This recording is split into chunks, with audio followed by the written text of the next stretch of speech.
That's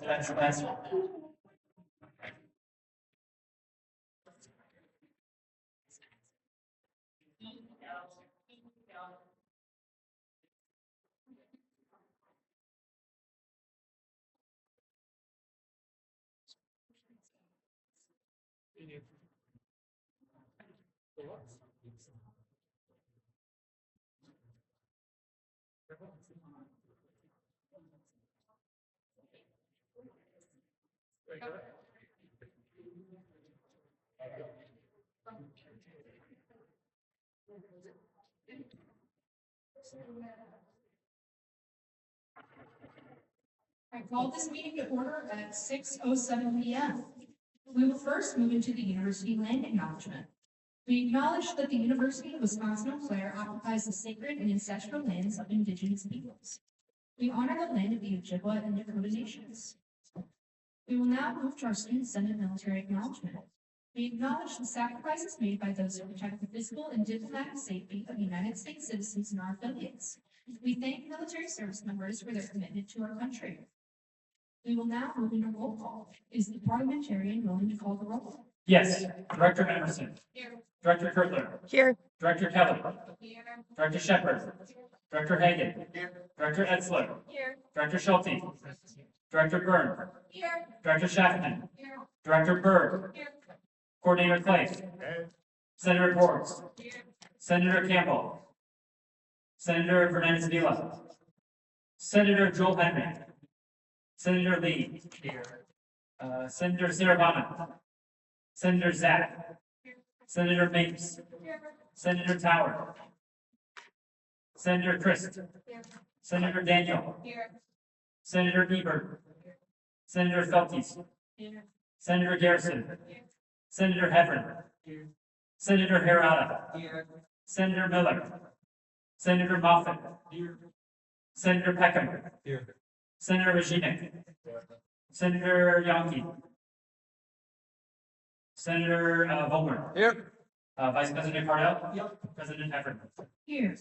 We will now move into open forum. Is there anyone here for open forum? Seeing none, we will now move into approving the meeting minutes from before spring break.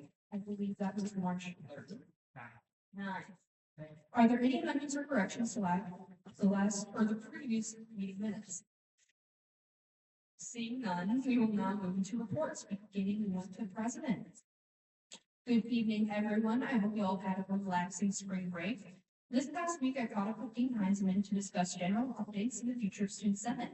Other than that, I took some much needed time off and prepped for bylaw revisions that you will see on the floor here tonight. I want to encourage you all to ask questions as we go through bylaw revisions for the next few weeks. Your voice is incredibly important for the future of this organization and the student body. That's all for now. I hope you all have a great rest of your week. If you have any questions, please don't hesitate to reach out or stop by my office. My door is always open. Thank you, and I yield. Are there any questions for that report? Any questions for that report? Seeing none, we'll now move on to the report from the Vice President. What's up, Googles? Hope you all had an enjoyable spring break. Very loud. Hopefully you feel recharged and ready to finish the year strong. I spent most of my break working and finishing my time at North High School. And then today I officially started my placement at Chippewa Falls Middle School, where I'll be teaching 8th graders U.S. history. Time is counting down, and the end of the semester is closer than ever. We only have 5 Senate meetings left, and that's including tonight. So a reminder to make sure you finish the session as strong as can be. As to what this week looks like, I'm spending a lot of time preparing for the last 2 weeks to go smoothly. We're also prepping my transition materials for whoever steps into this role next. A reminder that the petition is open next week Monday, and elections are April 13th and 15th. If you have any questions about what that looks like, feel free to reach out if you need.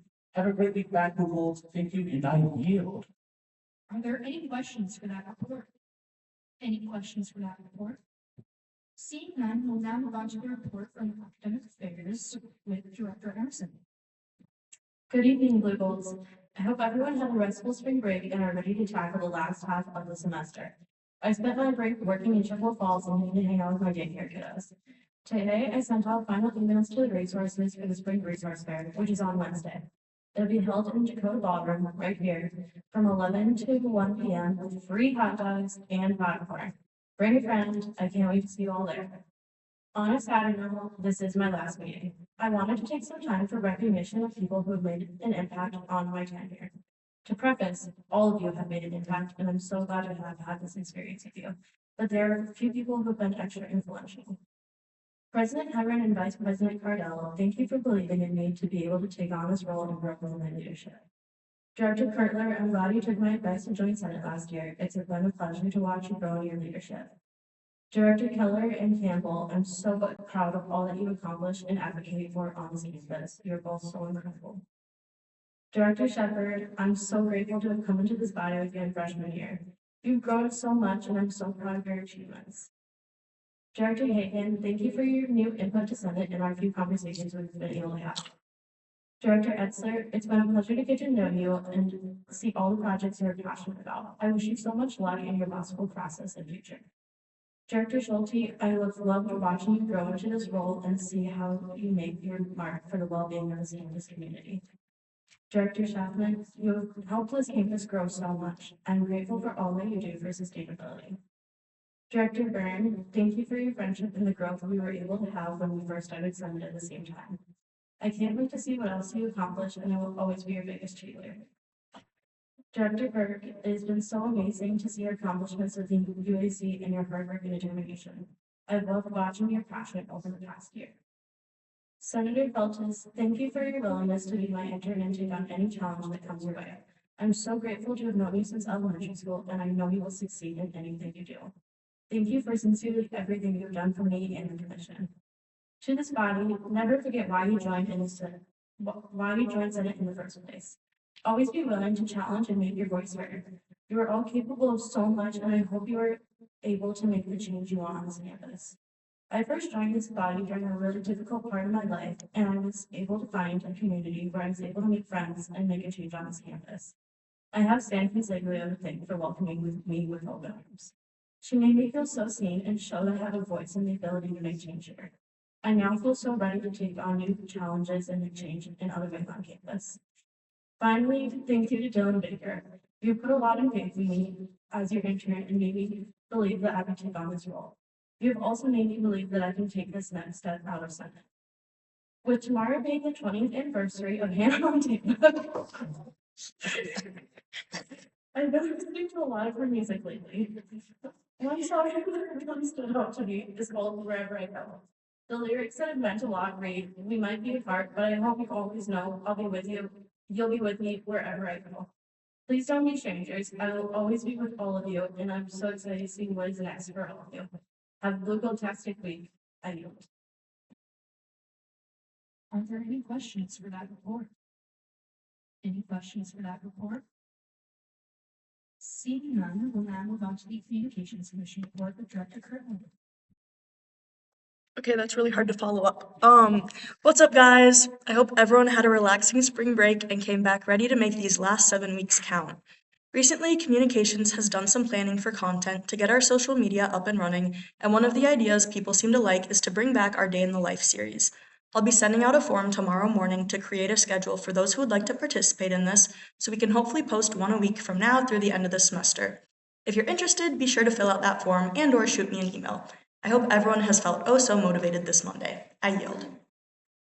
Are there any questions for that report? Any questions for that report? Seeing none, we'll now move into the Equity Student Matters report with Director Keller. Hola, hola todos. Welcome back, y'all. I hope everyone had a wonderful spring break. I know I did, doing absolutely nothing for the first time in what feels like forever. Coming back, we've got a lot going on in ESM. I've sent out an email to our international students to get their opinions on the hot water dispenser. After we get going on getting some responses from that, we will go forward with the survey that is sent to the entire student body asking for the mass opinion. We will be going over our Google blueprints, and I will begin translation starting with Spanish. We will begin on 2 brand new resolutions that further support our students. On my personal end, I have started my transition materials and will begin amending the ESM operating policies as the student director will no longer be in position. I have also been getting ready for the start of ecotherapy since April is very near. How exciting. It's been so fun getting to work with SLS on this. I know everyone is so excited to participate in ecotherapy as much as I am. That is all I have on my end. I hope everyone has a gentle week back. Adieu. Are there any questions for that report? Any questions for that report? Seeing none, we'll now move to the Finance Commission report with Director Shepherd. Hello, everyone. I hope you all had a good spring break. This week, we'll be reviewing some additional audit materials and continue working on improving materials for the allocation process in the fall. And as always, if you plan on attending Finance Commission meetings and care about how your money is being spent, they are on Thursdays at 5 p.m. in Council KV's 260. Are there any questions for that report? Any questions for that report? Seeing none, we'll now move into the Information Technology Commission report with Director Hagan. Hello, everybody. I hope you had a relaxing break. Okay, so here's some background on the bill that we are voting on tonight. One of the bills we're voting tonight. As you know, the Senate body is planning on moving AAC and ITC from commissions to committees with the upcoming bylaw changes. This requires a 90% approval rate from the commission itself, and then 75% approval vote from the Senate body. Last week at our ITC meeting, I introduced the measure to move ITC from a commission to a committee. But because we only had 1 student representative at that meeting, everyone was being sick. The commission voted to postpone that vote to our next ITC meeting, which will be this week. Unfortunately, that will put the vote this Wednesday, which is after tonight when we're planning on voting on that bill to switch. Vice President Cardell suggested that I email a group of students that I know who cast a vote, which I did. And 2 of the 7 students that I emailed responded with a no vote, missing the required 90% vote threshold. Outside of that, we are still accepting proposals for our annual tech survey. If you or someone you know has an idea to improve technology on campus, come find me after GA at my office hours or at our next ITC meeting, which is this Wednesday at 9 in the Cedar Conference Room. Thank you. I yield. Are there any questions for that report? Any questions for that report? Seeing none, we'll now move into the Intergovernmental Affairs report with Director Etzer. Okay, good evening, everyone. This is going to be a little bit long, so I'll try to get through it as quickly as I can. I hope you all had a nice, restful spring break because this meeting and report I hear is going to be long. I personally spent probably too much time relaxing and not enough time doing my homework, but I digress. This week in IGA, we are finally going to be hosting the Eau Claire Area School Board Candidate Forum, which is going to be held tomorrow from 6 to 8 p.m. in Centennial 1415. Please note the time and location change. I will be updating those on the Outlook invite that I sent out either tonight or tomorrow morning whenever I have the time. This has been something that my commission and I have been hard at work on for weeks, and we greatly appreciate the support of you and the greater Eau Claire community. Without getting into too much detail, I think one thing this university could work on is getting campus and its students more involved in the wider Eau Claire community, and this event is a great first step in doing so. Okay. Additionally, a lot of people tend to forget about local politics. They see all the state and federal government, what they're doing and whether they like it or not, and what happened with the city and county level gets left behind. So even though a school board event might not directly impact you, I encourage you all to attend anyways to interact more with local politics that surround you and still have a major impact. Sorry, I'm talking really fast. The April 7th election is coming up soon, and if you're voting in Eau Claire, most of the ballot are local seats. Speaking of the election, I cannot emphasize the importance of you voting. I don't care who you're voting for, just for the love of God, vote, show up at the polls. They'll be open from 7 a.m. to 8 p.m. If you do not know where to go and where to vote, there's a handy little website called myvote.wi.gov that can tell you. It'll also show you what is going to be on the ballot. This report is already long enough, so I'll leave that there. But if you have any questions about that, just let me know after the meeting.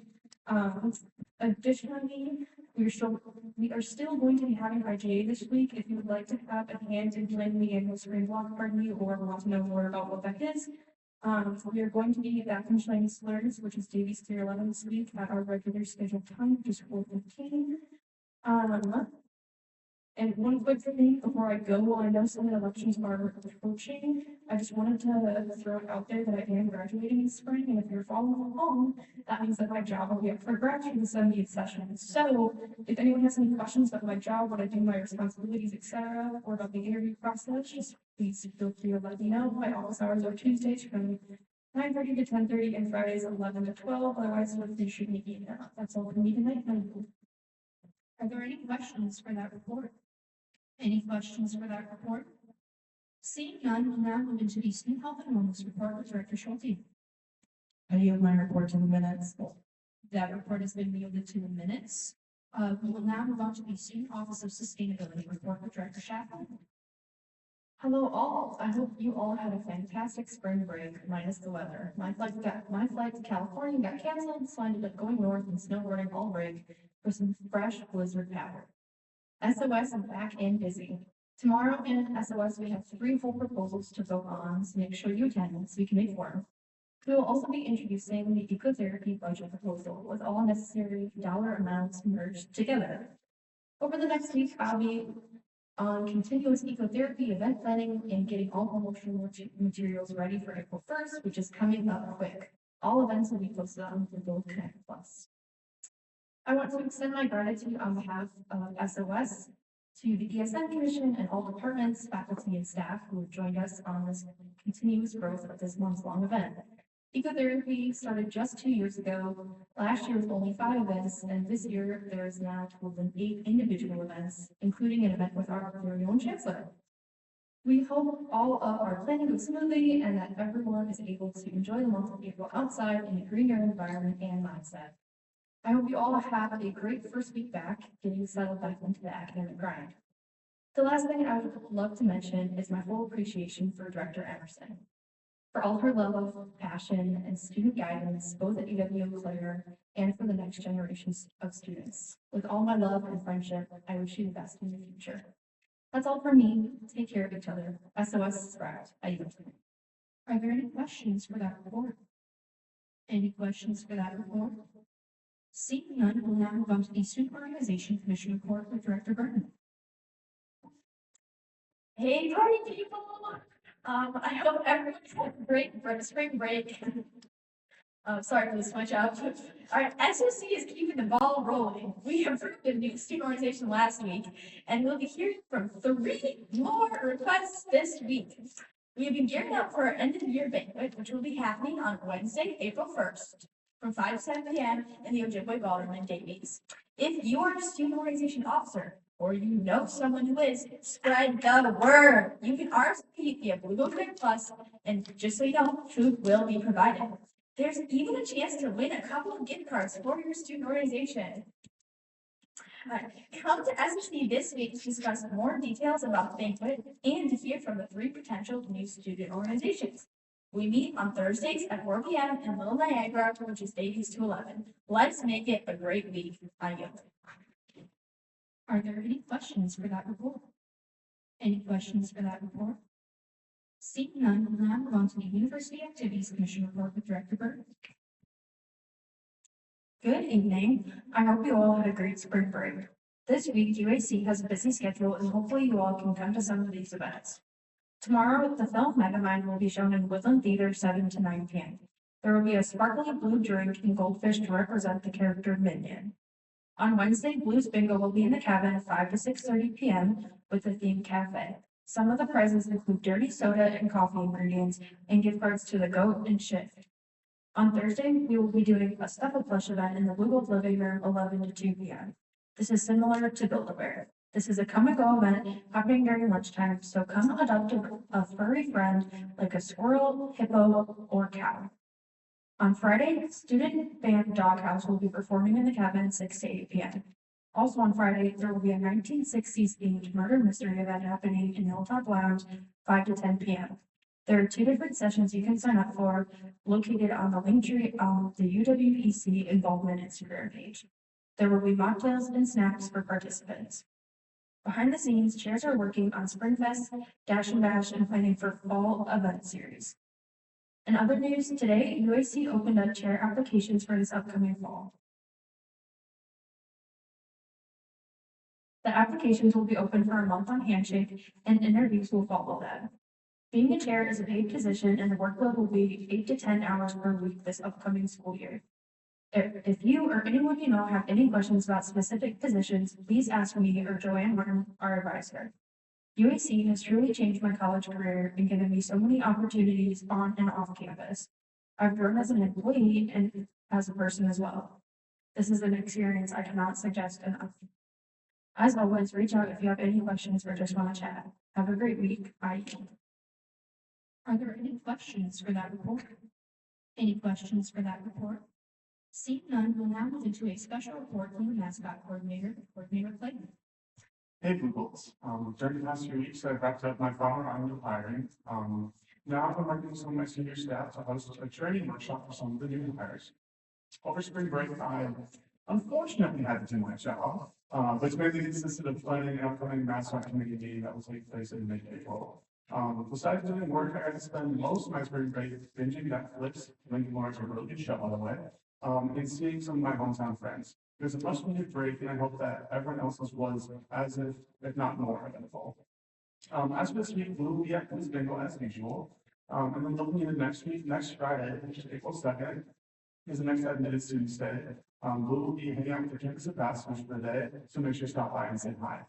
As always, if you have any questions for me or Blue, you can either email me or find me at my desk email list. Have a great week, everyone. Thank you, and thank you. Are there any questions for that report? Any questions for that report? Seeing none, the report for the housing coordinator has been used in 2 minutes. We have exhaustive reports and can move into old business with. Sorry, that was really loud. Can we just close those doors? There's a light that's flashing and it's. We will take care of that. Thank you. Moving back into the agenda with old business 69-B-8, adopting the 2026-2027 Student Organization Fund allocations. Therefore, all we're going to reintroduce Senator Moffitt. Hello, everyone. My name is Max Moffitt, and I am the Student Organization Commission intern. The bill that I am presenting today is part of our annual funding process for student organizations. All student organizations who have been active for at least a full semester are eligible to apply for funding via the Student Organization Fund. The Student Organization Fund is the amount of money SOC gets after presenting to the Finance Commission as an organized activity in the fall. As per the Finance Commission bylaws, the Student Organization Commission gets 3.3% of segregated fees based on the previous year's enrollment. This year, we were allocated a total of $41,383. Student organizations must submit a funding application via Google Connect Plus. This year, the application is open from November 1st to February 8th. The dates remain pretty much the same each year. Additionally, they are asked to submit a short form along with their itemized budget template. The cap this year was $1,800. We decided the cap based on the amounts from previous years, though it has been $1,800 for the last couple of years. From there, the student organization is emailed the next steps, a funding presentation template, as well as a sign-up Genius link for them to sign up for a time to present. Our commission earned 16 hours worth of funding presentations, followed by even more hours of deliberation. We had a great turnout of commission members present at all presentations, as well as during deliberations. While I cannot go into much detail as deliberations were done in closed session, I can assure you that we spent a lot of time and consideration looking through all the organizations and their asks. We had difficult decisions to make as we had over $20,000 to cover, but we did so in accordance with 820 policy, as well as taking into account the amount of student reach for each student organization. We had a record-breaking number of 66 student organizations apply for funding while allocating money to 57 student organizations. The discrepancy between these numbers is for a couple of reasons. One, the student organization was not eligible for funding under the student organization fund. So, for example, if their club sport or new student org that hasn't been there for full semester yet. Or 2, the student organization failed to show up for their scheduled presentation time. Or 3, the organization failed to sign up for a time to present despite multiple follow-up events. Regardless, Director Byrne and I are really proud of the time and effort the commission puts toward this bill. It is not an easy nor quick process. In attachment A, you can see the final applications that each student organization will get, and upon the passage of this bill, each student organization will be notified of the amount they receive, along with what it can and cannot be used for. Please feel free to ask any questions that you may have. I know the process can be long and confusing. Thank you, and Are there any questions for that reintroduction? Any questions? Director Schulte. How do the organizations access their funds? Would you like more information?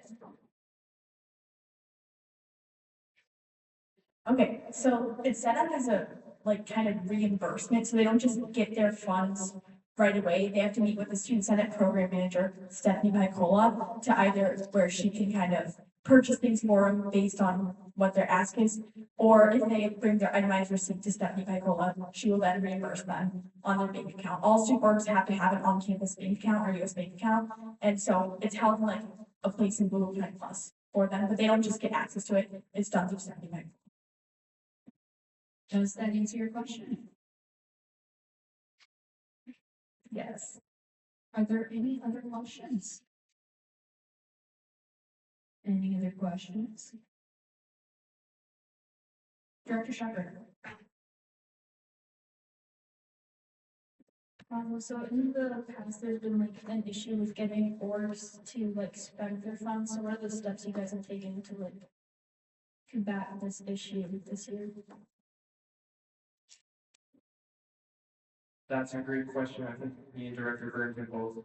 We have a lot of different things we're trying. One, I'm pretty sure with the student organization BBQ coming up April 1st, we're going to have a presentation for all treasurers of student organizations to go over how to properly budget their allocated funds and access and spend that money. We also provided all student orgs this year with a student organization monthly checklist that lists out all the important dates and times they should have their funding spent. So they have that outlined.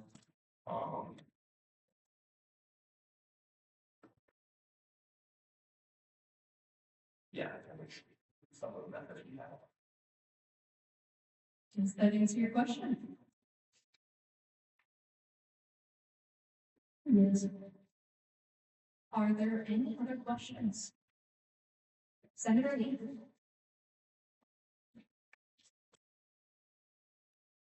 So after deliberations, what are the steps that are taken to inform student boards that they've received their allocated funds? That's another great question. They're going to be emailed with their allocated amounts on the passage of this bill with the list of things they can spend it on and cannot spend it on based on what they presented during the presentations.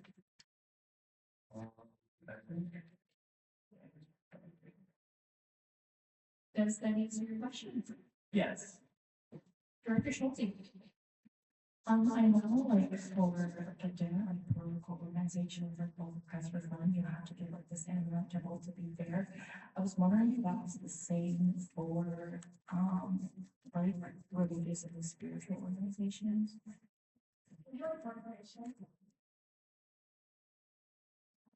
Yes, so for clarification, the question asked is, do we have to kind of look into similar organizations, like, for example, like religiously affiliated organizations and like allocate similar funds into that? So we kind of, just like to reiterate, we don't fund specific student organizations, we fund events. So basically, how we look at it is like organizations have to come to us and present a specific event or thing that they're looking for like money for, and we base it off of that. So if there's like two completely different events, there would probably be a discrepancy, even if there are like maybe both a religious affiliated organization. However, a lot of times we see something for a similar cause. Maybe both organizations are looking to go for a conference like to a conference, for instance, even if those conferences are different, that is where we would look to like allocate similar amounts. Because if it's like in a similar event and there's a like similar affiliate organization, we do look into that and make sure we're giving allocating similar money as long as like the demographics are similar, if that makes sense, like the same amount of students are affected, the event is similar. But if it's a completely different event, then we just focus on that. Does that answer your question? Yes. Coordinator Burnett?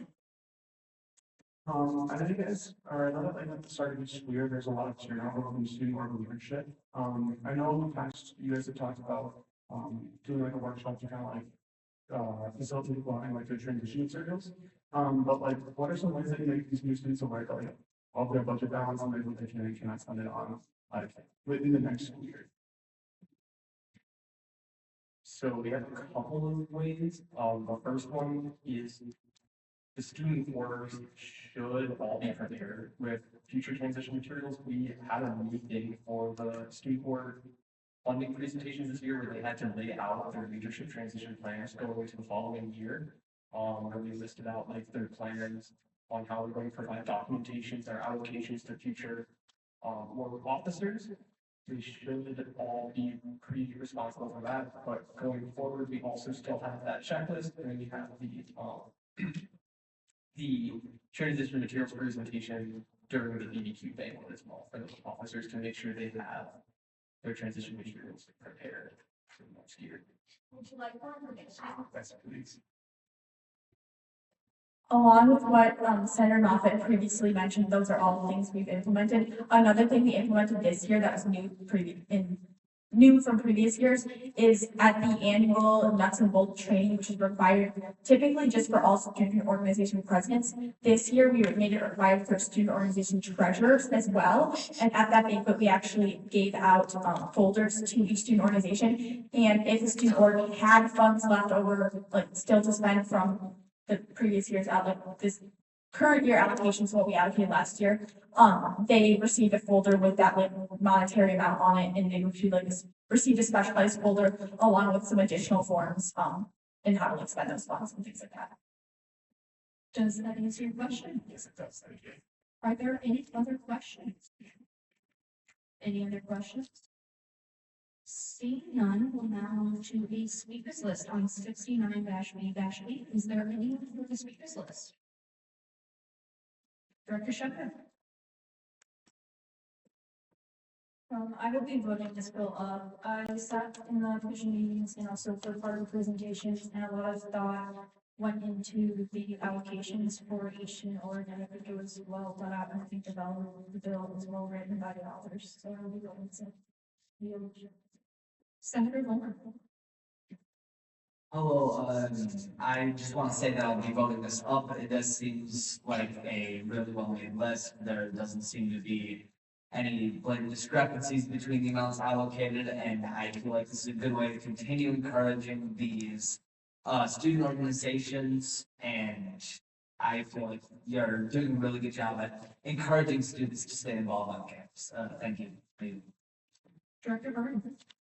I might be a little bit biased, but yes, I will be voting this up. I just want to commend the commission, especially during these deliberations. We did have a huge number to cut down, and so that was definitely not an easy process. And while I'm not going to go into detail as that was done during closed session, I can say that our commission, the members involved in this process, really did take the time to make sure we were being fair to all the student organizations and make sure we were funding specific events and that we're benefiting those student orgs who are benefiting students on campus. So I just want to say the process was very long and thorough, and with that, I'm very proud of the commission because it wasn't an easy task, but I think we did it in a way that was very sincere. I yield. Is there anyone else for the speakers list? Move to amend. On amendment? Line 16 officially is capitalized. Seeing as that is editorial, that stands as approved by the chair. Is there anyone else for the speakers list? Senator Harada? All right. Is there anyone else for the speakers list? Senator Moffett? I may not be a bit biased, but I also be voting this bill up. As someone who got to sit there through all the hours of deliberation and presentations, I can assure you that the commission put in lots of work into making, as Director Burns said, sincere decisions and thoughtful decisions on how we're allocating those funds based on multiple different sources and different decision making. I would also like to commend all of our commission members for showing up to these presentations. We had lots of input from lots of different people in these presentations that ensured lots of different perspectives were given during deliberations and during presentations. I think. Is there anyone else for the speakers list? Anyone else for the speakers list? Seeing none, we will go into a placard vote on 69-B-8. All those in favor, please raise your placards. Raise them high, please.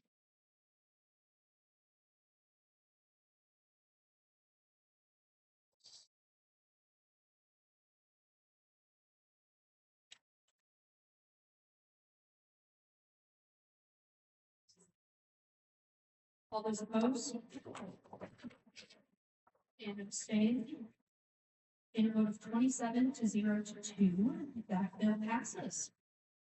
We have exhausted old business, but without objection to the chair, I'm going to amend the agenda to include a presentation from Vice President Gravel and myself on chapters 3, 4, and 5 of bylaw revisions.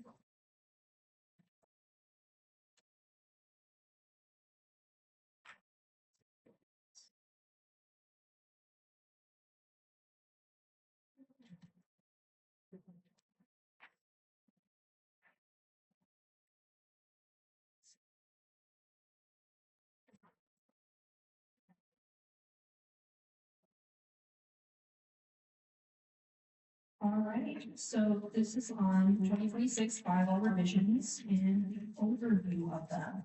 So first and foremost, so what are bylaws? Bylaws are officially the formal rules that govern like how student senate operates. Internally, basically, they're the organization's instruction manual for our structure, procedures, and decision making. So for student senate as a whole, bylaws lay out things like the roles and responsibilities of senators and our executive members, how meetings are run, which is often referred to as like parliamentary procedure or Parliament Pro, how committees or commissions function, how funds are allocated, and how changes in the system can be made. So, per our bylaws, we review them every 2 years, according to Chapter 1, Section 10, Part 1, Subsection 2. So every spring semester, every 2 years, we go through these as a whole rather than just manually going through and making slight changes, which we have done earlier this year with like the Housing Committee and Mascot Committee, for example. So reviewing them every 2 years keeps things up to date. We can also check for things like grammatical errors and whatnot, things that don't make sense for our bylaws any longer. Outdated rules, we can improve our processes and make sure this system continues to work as we intend them to. So, what does the process look like? It's laid out here essentially, where our bylaw changes should be in compliance with current laws and university policies and consistent with the mission and purpose of Student Senate, as well as our Student Senate Constitution. And so bylaws must be adopted through the introduction of a bill and passed by a 2/3 vote with a mandatory 1-week period in between introduction and approval, which is what we're going to be going through now. So here's kind of the timeline of what this all looks like. So in January of 2026, early January, we started to establish our timeline and processes. So we worked with a program manager and documentarian, and we decided ultimately to break up our bylaws into 2 different parts. So the first part, what we're going through tonight, chapters 3, 4, and 5, goes through structural changes, pay revisions, and commission responsibilities. The second part, which will be introduced after it goes through internal affairs for renewal, most likely to be introduced either next week or the following.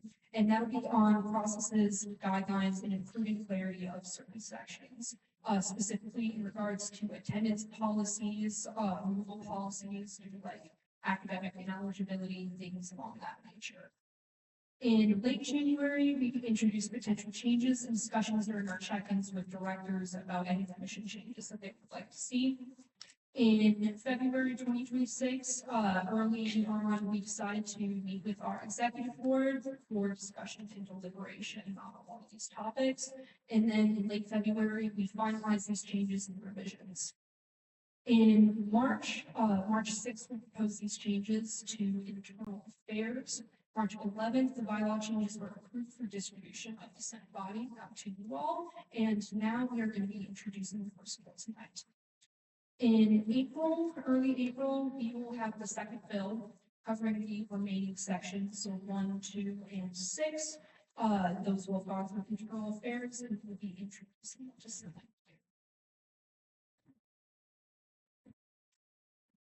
I'm gonna walk around a bit because I'm a teacher and I need to do this to cooperate. You also see the screen. So some disclaimers before we go into some of the changes we're gonna be doing in our bylaws. None of them are based on individuals' work this session. So us saying that any changes happening is not because of Director Etzler's work, it's because of what we see the structure of IGA looking like in the future. If that goes for anything positive or negative, it is not on the individuals at all. Right? This is just how we see Senate moving forward in the future. None of these affect right now. This is only for the 70th session and onwards. So any change that we vote on will not take effect until after April 27th, which is when the start of the 70th session is. You may notice that there might be some formatting errors or slight grammatical errors that are like capitalizations of stuff. That stuff is all being handled by our program manager over the summer. So it's just like subsection blank, yada, yada, yada. All of that will be organized when the changes are made in a document we have that is not as pretty. That will be helped. That was our program manager will be doing that. Just a heads up there. For financial changes, which we will go over, our SUFAC, or our finance committee, will be working with our program manager to go through some of those behind the scenes logistics of money transferring to make sure that all the things even out. I know that was a concern brought up, but that's something that our program manager will work with, fill the right forms, make sure everything is okay to go. And then something I'll address now, and address again, probably a third time, is the idea of the changes to the ITC. In the proposed documents, it looks a little different. Director Hagan talked about that, and I'll talk about that when we talk about our next bill. But those will be reversed and have to be amended on the speaker's list when it hits the floor. So when the document goes through, there's a lot of changes made. Those won't be in there. They'll be amended on the floor. Just want to give a disclaimer there. Next. So some big picture stuff. What are we doing? What are the changes? So structurally, our role of parliamentarian will no longer be. It'll be distributed to not only the president, vice president of the checking and meetings, but also it'll be distributed to our personnel director of the checking room centers, making sure everybody understands Parley Pro. So that's our number one. Next, we have our commission, academic affairs, moving to a committee with a coordinator, just like housing and mascot. There are some pay changes for some directors, SOC Finance and IGA, as well as coordinators and interns, which I'll go through here in a second, so I'm not going into the details now. Coordinators will then sit underneath the commission, not as like a intern, but just as this is the direct report and having a better structured tree. So every committee, every coordinator will kind of sit underneath a commission. And there's some commission changes, a variety of them through all the 10 of them that we have, and what that looks like, but those will be discussed later. I'm going more in detail here, that was a big picture, I want to go through some of this stuff. So no parliamentarian, it'll be absorbed. It's been a talking point about how much work is warranted for the position. And conversations not only with parliamentarian Ackerman, but past parliamentarian Manley was kind of a conversation of what does the position look like? Is it something sustainable? Is it something that we absolutely need right now? The consensus was no. And so those roles we distributed and go from there. That was kind of an executive team decision. We thought this would be a good idea. And then next year, looking at academic affairs, that will change from a commission to a committee. And so similar to mascot and housing, there will be a coordinator that would oversee a committee that will still have operations similar to what the NEC does now. So still doing open forums, still having events with our deans and helping connect students with academic resources. Those will all still continue, but the role of a commission would not be as attached. So it'd be very ad hoc. We have much more projects that pop up rather than continual projects that happen year after year. It also sit under IGA. There's a lot of correlation there with policy overlook, with academic policy, incremental policy, kind of the reasoning there for why IGA. Another couple ones here, ESM student director will be moving to ESM intern. For those of you who were here last session, this is the conversation of what does a student director look like and what role does that play. We found the best role to be as an ESM intern. So one of the big things there is they were having oversight of ESM organized activities, really not in the traditional way. So trying to figure out what role that looks like. ESM intern still has the impact of connecting with students and still connecting with the larger group, our communities on here, but just not the director role. So changing it from a director to an intern and still assisting the ESM student director, but they do now. Next one here, there's some things here about SOC Finance and IGA. So SOC and Finance historically have higher workloads, as we tell the bill, was it 16 hours? So just for the presentations alone, yes. It's a lot of work, and not only that, there are continual projects that happen. For SOC specifically, you also have the registration, you have nuts and bolts, you have a system of finance, there's a ton, right? And the same thing in finance with organized activities, non-allocables, auditing, these are all extra projects that are not just like important, but some of them are required and essential for our Senate body and overall campus to run. So part of that is like, all right, let's look at a raise, what that looks like. Most like last year, we raised UAC up because of that same process. So they go from a 50% cap, which I'll explain what that looks like in a second, to a 60% cap. That'll make sense when I look at the whole other thing I have here. But the other one is IGA, but with an asterisk. That would be only biannually. So in the years that IGA has their Rally for Excellence, which also coincides with national elections, which would it be this academic year? It would be next academic year. So if this were to take place, next session would be a higher pay for IGA at that 60% mark. But that isn't a continual thing, it just goes up back and forth each year. Again, just to correlate with the amount of work needed by those directors during that year. Next. Yep, some other big things here. Intern pay, we kind of reflect what that change looks like from $12 to $13 an hour. One, just correlating with pay around campus, and two, with that cap at 25%, we'll go down to 20%. We ran some math with our program manager. There was not a single intern that was close to the hours mark. So the combination of lowering it from a 25% cap to 20% and that higher pay should help us better understand how much work is needed for each of our intern positions. At that same point, communications and then the introduction of the ESM intern, which would be at the same rate, are at a higher rate than the other interns. So going from 13.5 an hour to 14.5, very competitive pay on campus. The only change there being the cap of 35%, moving down to 30 to reflect the change as seen above. So all these numbers look very scary now. I have them listed out in like 2 slides, I think, but yeah. I lied, it's the next one. So, for example, for fiscal year 26, this is the numbers I grabbed. That is this year. Sorry, I should say that. That is this academic year. These are the rates that we have. So, president is 100% tuition, which is $10,207. VP 75, 50%, so 10 directors at 50% would be that much. Director basic director at 70%. Parliamentarian coordinators are there. Yada yada yada. Interns 12 hours, cap to 25% is 2,500, and the communication intern being a little higher. Totals around $99,000. Sorry, I got to sneeze as a half there. I was going to sneeze eventually. I was still won't be in the mic. But that's what this is right now. So as of fiscal year 26, right now, this is the pay structure that we have. If you want to go to the next slide, I highlighted some changes. So the changes of the SLC Finance, IGA, as well as coordinators, interns, all this stuff, those are the changes that we would have. So the big ones being there, our director pays a little different, interns a little bit higher, a little bit lower, sorry, and coordinators are a little higher as well. And then coordinator be a little bit higher cap compared to what it is currently. This would only be $1,500 less. This is also the higher IGA pay, but that is what is proposed. And so when we proposed our budget in the fall, we didn't account for this. So like I said before, our program manager will be working on finance to make sure everything is squared away behind the scenes, which is more for Director Shepherd than anybody else. So yes, we will be working on that and it'll be figured out. However, I want to show, if you go one more slide, fiscal year 28 will IGA back to 50%. So in a year like this year, it's around $2,500 less than this. So these are small changes, structural changes that will be changed, but understanding that with declining enrollment and also having fiscal responsibility, these are the steps we have to start taking. And if we don't take them now, they'll be forced upon us in reverse later. Before I go on, does anybody want to see the last slide or two before I continue? Do you want to look at it more? Well, that's.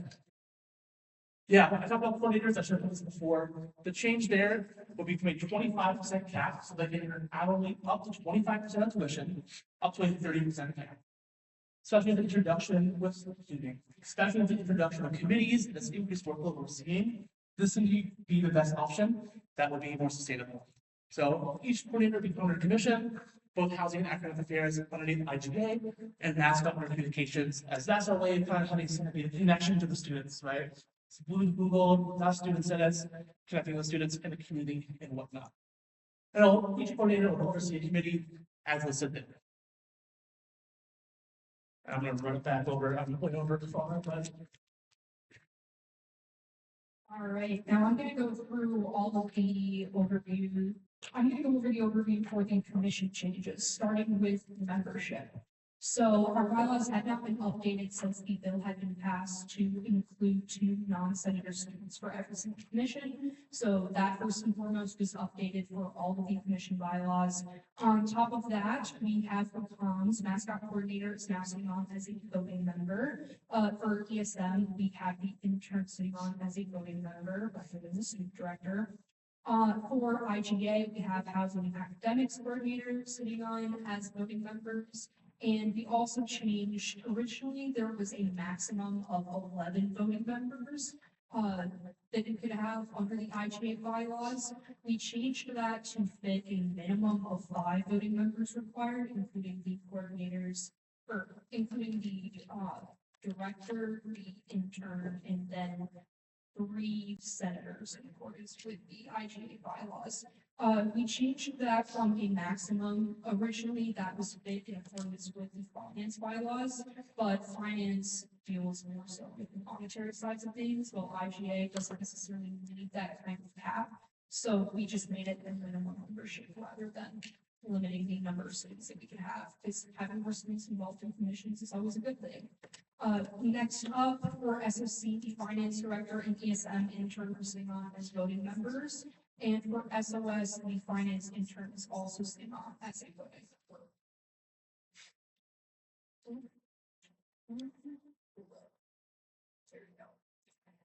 Next up, going commission by commission, these aren't necessarily in order, kind of goes based off of what I was able to fit in certain slides. So, in no particular order, communications up first, we changed the role of commission members. So as a general overview, now that includes developing and improving marketing themes and strategies, tabling events and social media input, which is just a little bit more expansive than what it was originally in the bylaws. For student outreach, GA needs to recorded and posted within a week of filming. For media and graphic design, comms needs to approve, or not necessarily needs to, but comms is involved in approving said media, webpage, and procures promotional materials for events and initiatives. And finally, the intern description was updated to include graphic design and event coordination in accordance with what the intern has been doing this previous year. Moving along to equity and student matters, there was removal of these descriptions associated with the old ESM budget and the student director. And then there was the addition of the intern description. So mainly that is involved with EDI support, legislation help, and collaborative meetings. For intergovernmental affairs, the only addition there for the intern was to attend city council meetings at the director's discretion. For student health and wellness, there was updates on the advisors. So now the advisors sit on as a staff rep from student health services, and then the health educator from the Office of Health Promotion. So as of right now, that is Christy Proust and Danielle McSherry. Just kind of to help oversee student health and wellness and provide input and guidance as we go along. The other thing that's changed was the intern description, so that was a little bit more expansive, to include being a health liaison for the campus between, administration and the students. It also includes the monthly wellness newsletter and then, helping out with the, LPS, the legislative priority summary, and just legislation as needed. Next up, finance. So finance had quite a few changes. First and foremost being the alcohol sec fees. So now it outlines a little bit more, in a little bit more description of what they are. Pretty much to help out support student activities and programs, and it's allocated by SUFAC, which is their support. Budget requests were updated to include, pretty much an outline of funding request template that needs to be submitted alongside a presentation for the proposed budget, alongside an itemized report for revenue streams, and a submitted constitution template outlining organized activity protocols, and finally, a description of what happens when there is an incomplete request. So that will be returned to the organized activity for a submission date that is determined by the Finance Director Commission. And then finally, for auditing usage, Finance Commission can initiate audits of any organized activity via president approval at any time. Next up, Student Organization Commission. So this was kind of a lengthy one. We've got 2 slides for this here. So first and foremost, the role of the commission members. So they aid organization re-registration in projects, and at least 4% at funding presentations as a requirement there. For organization re-registration, student leadership training responsibilities, and if they are absent, having to meet with the director to come up with an alternative plan. For new organization requests, similar process, the director meets, alongside the organization. The student constitution is reviewed, and then the SOC commission recommends, like, whether or not they want to approve or deny, this commission, or not commission, this organization to, the activities involving in leadership office, or like the overall recommendation, whether or not it should be a commission, not commission, sorry, an organization. And then there is the organization status. So, in the event of missing out on a training, another officer needs to be in place or meet with the SSC director in order to make that up. And then finally, the student organization conduct committee, that was updated to essentially flesh out in the event of a misconduct case with the organization, getting the dean of students involved alongside the SSC director and senior coordinator of engagement and activities involvement in leadership to work together to address misconduct. Next up, the funding process was also fleshed out a little bit more. So the SSC director will present finance for the organized activities budget. And this is a little bit different now, where student works and request for funding, be able to connect to be submitted at any time with at least 3 weeks notice. And student works can submit reimbursement requests within 30 days of purchase. However, they are not necessarily entitled to the full reimbursement. That is up to the commission's discretion.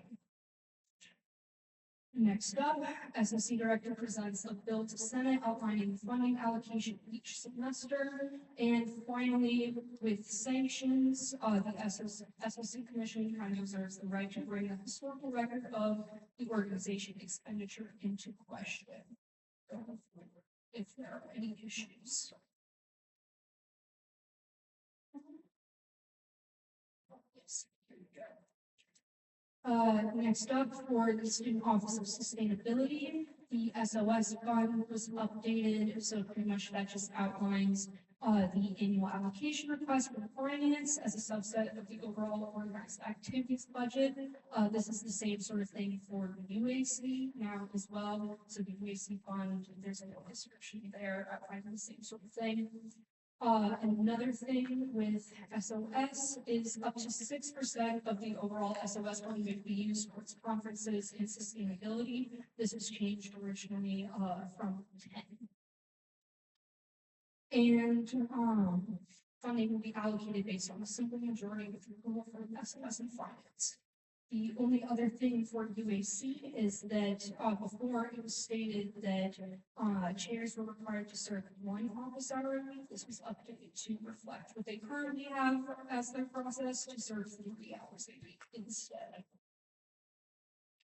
So that is all of the commission changes. So the next steps, we're introducing the bill to dismantle academic affairs. This is a regular action voting on that this meeting. This is putting the bylaws there. We're introducing chapters 2 through 5 now, and we'll be voting on that next meeting. And then we'll be introducing the next section, or the remaining sections of the bylaws once it goes through internal affairs. It's likely to be voted on in April. And then, in the bill as well, we mentioned at the bottom that upon passage of, the bylaw revisions, we'll be going through operating policies again to be formally adopted, considering that there will be quite a few heavy changes, especially when it comes to, like, the commissions and, descriptions.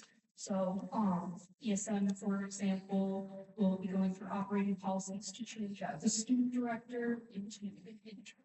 So some of those policies might change. Wow, that was a lot. Are there any questions for this presentation? Senator Zach? If someone could please pass the line.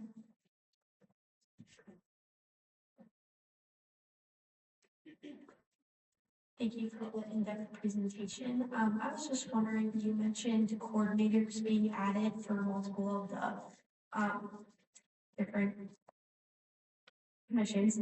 How will they be like picked? Are they going to be elected? Are they going to be hired? Like specifically, I'm wondering about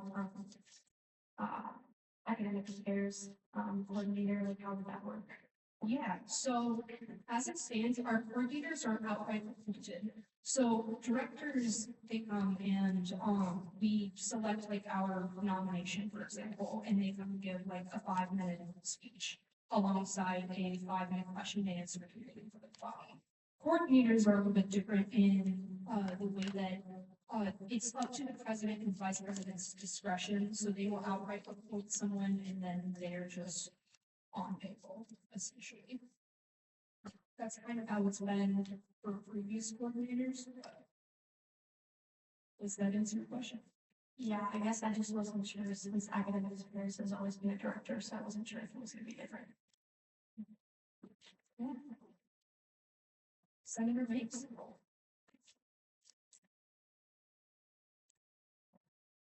Thank you for the lovely presentation. I just want to question, does an intern have to be from Student Senate? No, not necessarily. And I mean, an intern is hired by like the subsequent director. And then, but that could be anyone. It could just be a student affiliated with the commission, or even if it is like a brand new addition, they don't necessarily have to be sitting in on a commission before joining in as an intern. It's up to the director's discretion as to who they end up hiring. Kind of the same process with our directors here. You don't necessarily have to be a member of Senate to be brought in as a nominee for a director. Does that answer your question? Yes. Are there any other questions? Senator Henry.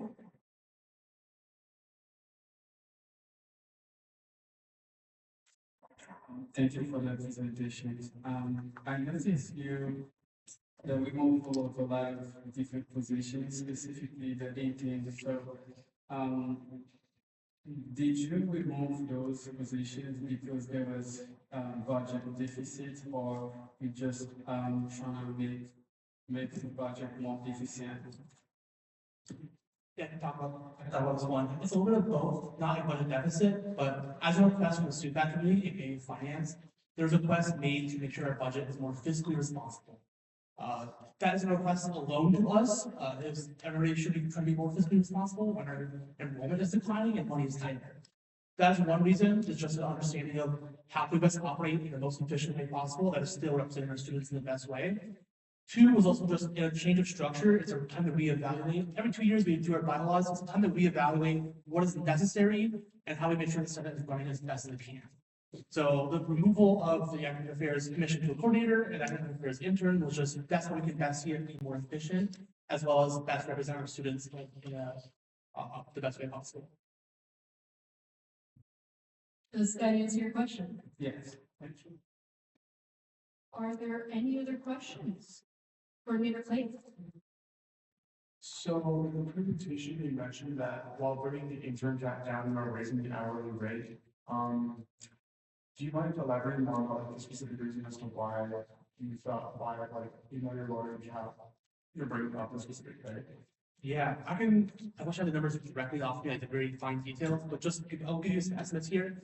We went for our program manager, stepping back a little on a lot of these finances, because she's the one who handles a lot of behind the scenes. Looking last year, looking at 25% hourly, there's the amount of hours you should be working at $12 an hour to hit that cap. That number was over 200 something. The highest amount we had last year was 120. So we looked at that and said, all right, that is 80 hours that we are allocating for that are not being even close to being hit.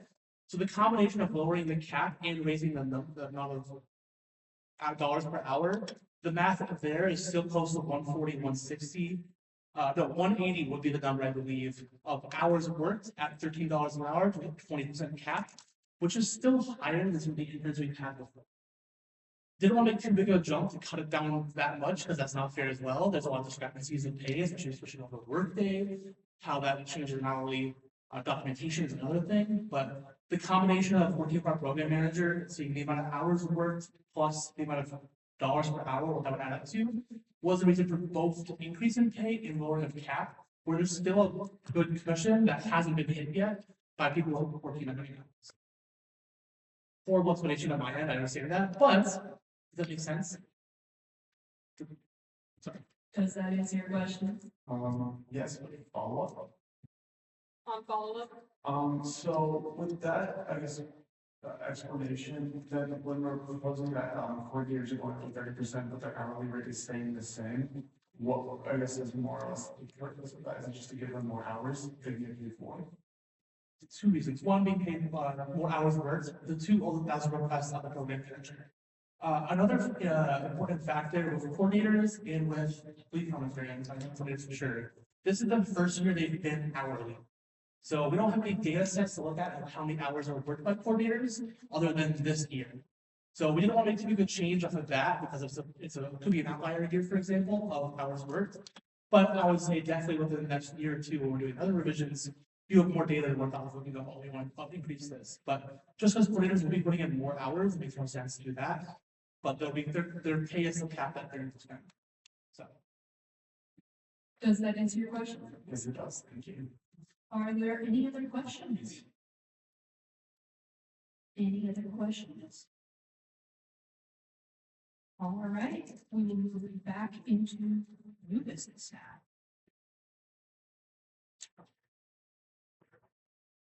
Beginning with 69-B-9, dismantling of the Academic Affairs and Information Technology Commissions. Is there an alderman to introduce Vice President Cordell?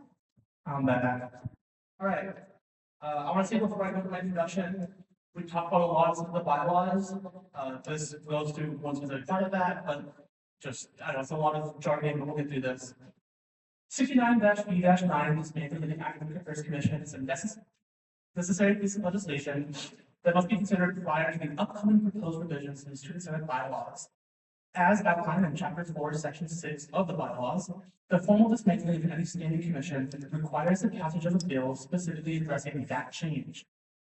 For the bill to pass, it must receive a 90% affirmative vote from the members of the affected commission, followed by a 75% affirmative vote from the full Senate body. This process ensures that any structural change in Senate operations is deliberate, transparent, and supported by those that are most directly involved in the commission's work.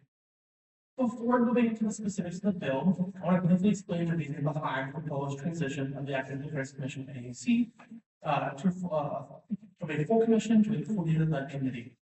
Throughout much of the spring semester, beginning in late January, the executive board engaged in extensive discussions regarding potential bylaw revisions and structural improvements that will help Senate operate more efficiently, effectively, and with strong fiscal responsibility. During these conversations, it became clear that transitioning AEC to a model in which a coordinator oversees a small committee, similar to the current housing and mascot coordinator roles, would better align with the current scope and needs of these areas. Importantly, this proposal does not eliminate the essential function of the commission, rather it maintains responsibilities while scaling the structure to better reflect the operational demands. Sorry. In addition, and another factor, which I mentioned before, that comes from the fact that students will have to be more fiscally responsible in the future.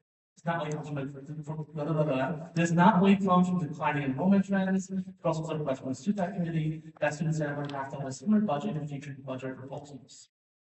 It is also important to emphasize that this decision was not made unilaterally. The process involved collaboration and input from multiple members of leadership, including Director Anderson, both who was included in these conversations from the very beginning, even starting from last semester.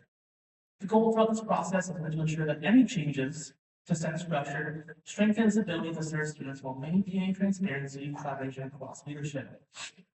I want to address two things here. One, as Dr. Hagan mentioned in the report, and as kind of alluded to before, ITC was also one of those we proposed to move to a convention or committee with a coordinator.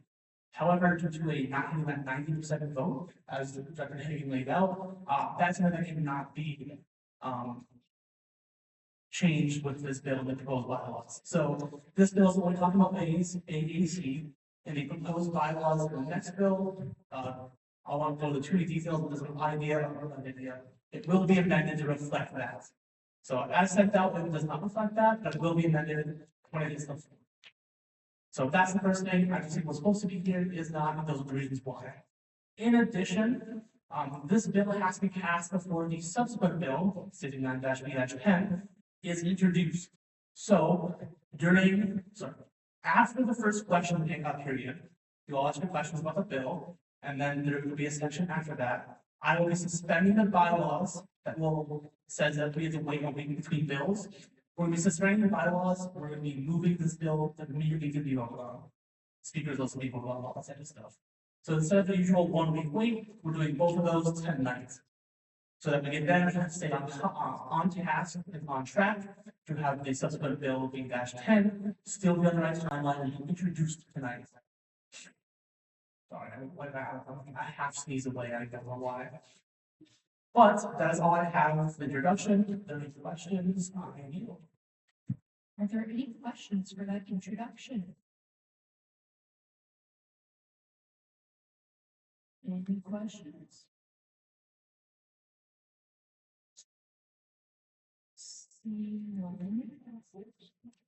Senator Mason. So, okay.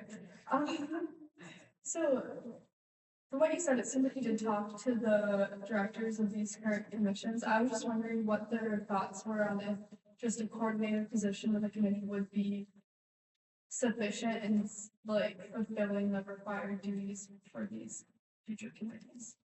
Would you like more information? Yes.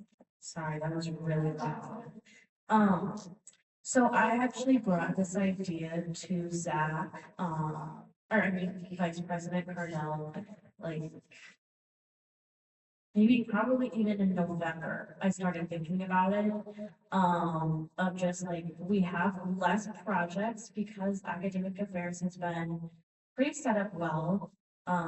And there hasn't been many things going on, and also with the lack of local differential commitment tuition that we used to be in charge of. And like we had a lot of say in it as academic affairs, that got changed into just differential tuition that the admin controls. And so we have always been trying to like struggle like for new projects and like figure out what our thing is. And the thing that like has seemed consistent is the academic open forum. And then also trying to unite students with the deans. And then also we're test running the academic resource fair this week. And so you could kind of see parallels with like housing of like they have house day. and they are there as a resource to students if there are projects, or they just want to give input about how we make like the housing process easier. And so we could try to do that for academics. And if obviously there's like some big change, then we could always go back to being a commission, but at this moment, it seems like there's a lot less workload as a commission, if that makes sense. That it just doesn't make sense for us to meet weekly, have a director and an intern for no work that's able to be really done. Does that answer your question? Yes. Are there any other questions? Any other questions? See none, sees that is a bill that I move to suspend the modified rules and consider this bill immediately. is there a Second. All those in favor, please raise your hands.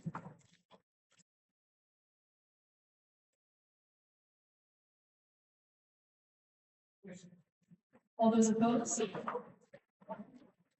And abstained? And a vote of 27 to 0 to 2, that passes. So, just to reiterate, we are now voting on this tonight, so we will go into a speakers list. Is there anyone for the speakers list? On amendment?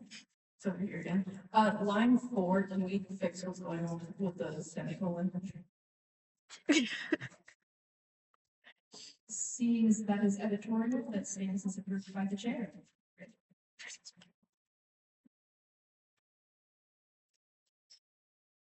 Director, People are maybe so. I really like how you work with the director of this commission to make sure it's right. I feel like a lot of these commissions, it's kind of hard to see what actually really goes on in them without talking to the director. So I feel pretty confident since you talked with the director, who I know also held the role as intern in the previous year, that if she feels that this is like the right move, I completely trust her with that because she is like the full picture of what goes on in the commission itself. Also, I think like, as Director Anderson previously stated about the differential tuition, it sounds like if you're not looking at that anymore, it makes sense that there maybe is slightly less workload for the commission. And also the idea that it doesn't have to just stay a committee forever, like eventually if it needs to be necessary. I think that's always important to remember in the back of our head. We can turn it into a commission again if it feels right. I'll go this up. I do. Senator Feltes. Well, obviously I'm an intern for ASC and I've had a lot of extensive talks with Director Emerson. And we've discussed this a lot and like having worked in the commission and seeing like what we do like week to week, it just doesn't really fit to have it as a commission. And I feel like we owe it to the student body to be using funds like in places that they do the most good, and having a director and an intern just isn't like, it doesn't make sense anymore, considering like what's going on and what like the commission that maybe committee would be like in charge of. So I've been voting this up, and this is coming from an AAC intern, so I guess take that into consideration. Senator Mapes.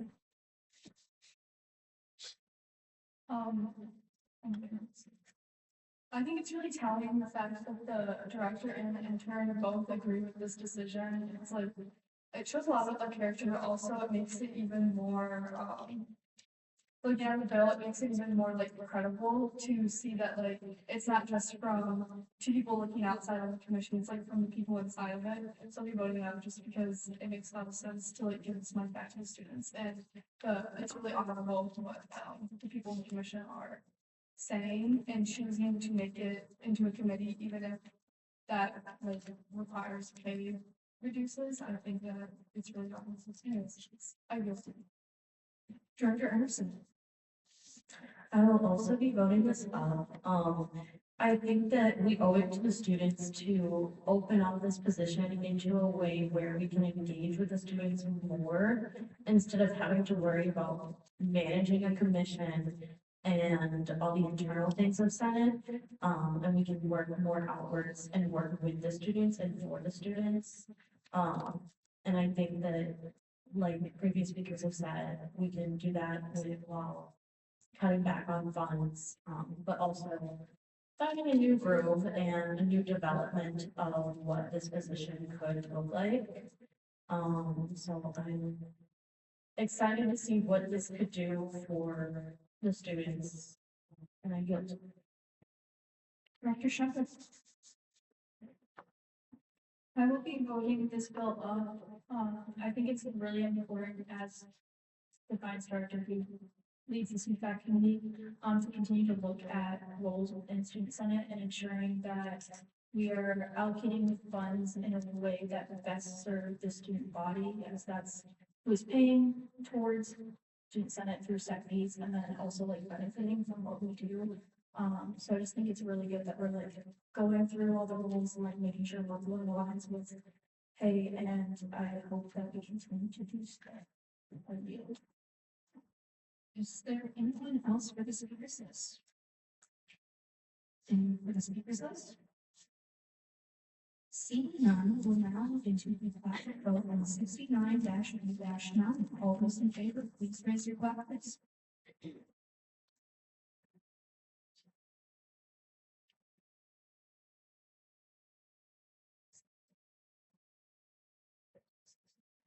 All those opposed?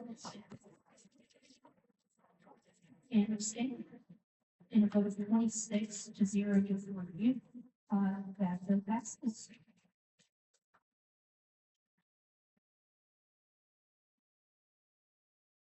Next up, we will move into 69-1-10, adopting chapters 3, 4, and 5 of the new Student Senate bylaws. And I will be introducing as the author for this bill.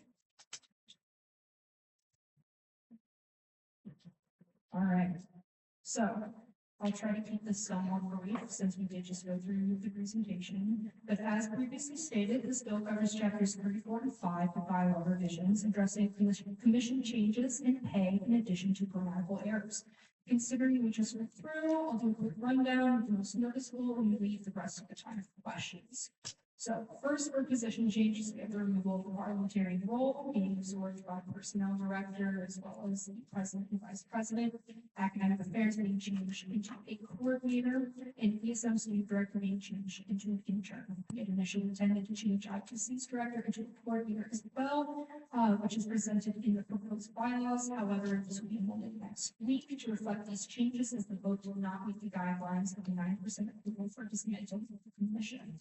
Next, in regards to pay changes, finance and SSC pay is being increased to 60% of the president's stipend, with IGA being increased to 60% every other year in accordance with elections and the rally for excellence. Finally, interns will be paid at 20% with the exception of ESM cons that will be paid at 30%, and coordinators will also be paid at 30%. In addition, some of the biggest changes within the commission include outlining the student organization approval process and finance organized activity process. Please let me know if there are any questions. Thank you, and I yield. Are there any questions for that introduction? Any questions? Director Emerson. Have we considered how we'll communicate these changes with the students, if we think that's necessary?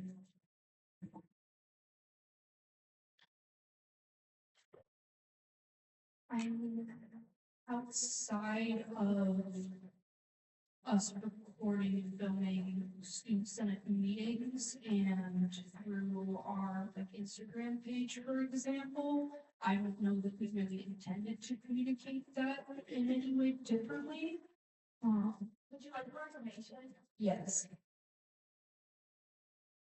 I can't speak on behalf of all the directors, but specifically with the changes happening in the Student Organization Commission, since there'll be like student organizations affected, that is the job of like next year's Student Organization Director, is to communicate those changes with the student organizations. And I'm assuming that'll be similar process with other commissions. If there's like a group affected specifically, that outreach will be done by said commission director. My guess is that. I yield. On paper, let's meet again. Are bylaws publicly accessible to the same body? Yes, okay, that's what I figured.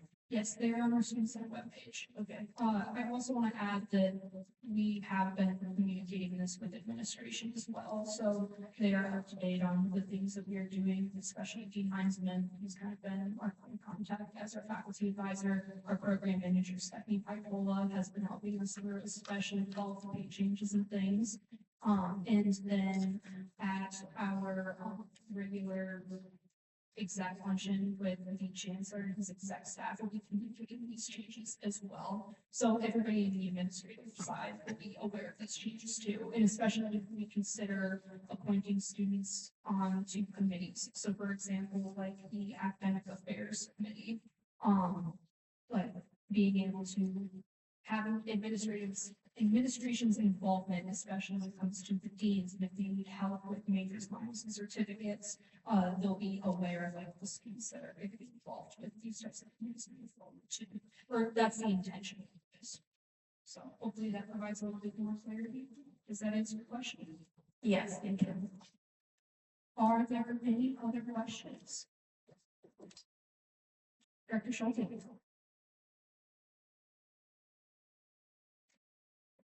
This is kind of a general question, but are committees required to have two student representatives? Not necessarily.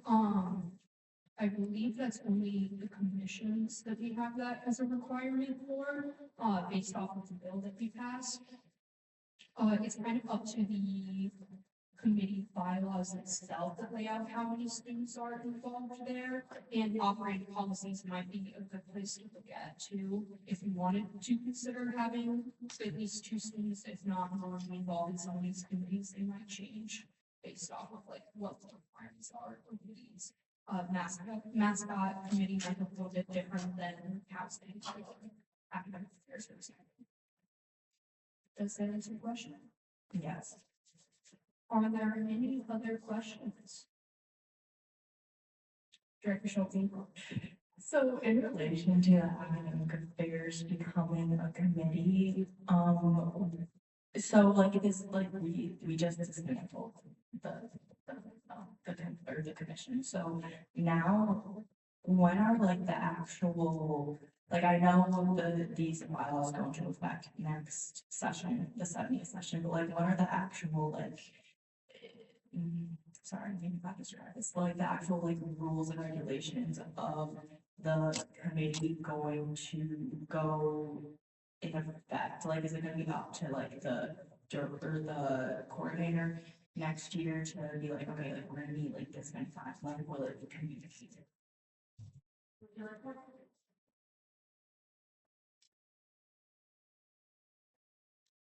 So currently I'm working on transition materials and I'll probably go through and look at my operating policies and kind of like leave suggestions for how the coordinator position could look for the committee, if that makes sense. And then it'll just kind of follow like the same guidelines of the creation of the housing committee, creation of the mascot committee, etc.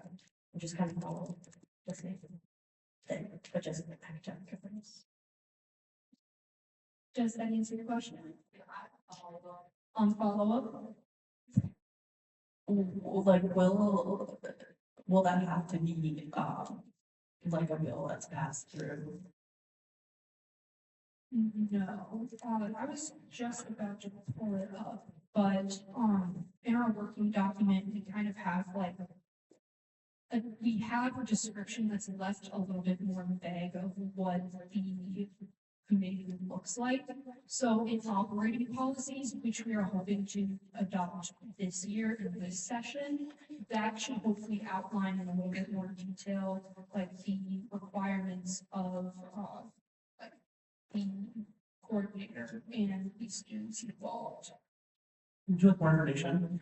Page 55 of the working document oversees the academic affairs committee description, which has who's included, the roles, responsibilities, meeting frequency. Of the meeting frequency, that is the discretion of the chair.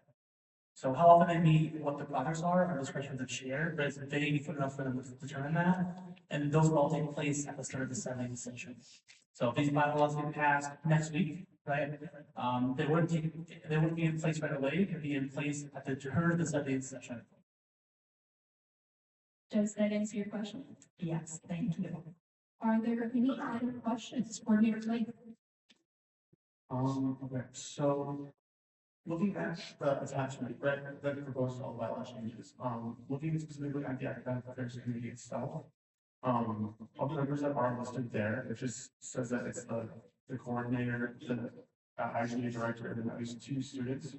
My question is, I guess, more so, it just says students as like specifically student senators, because it doesn't mention anything behind and senators involved on that committee.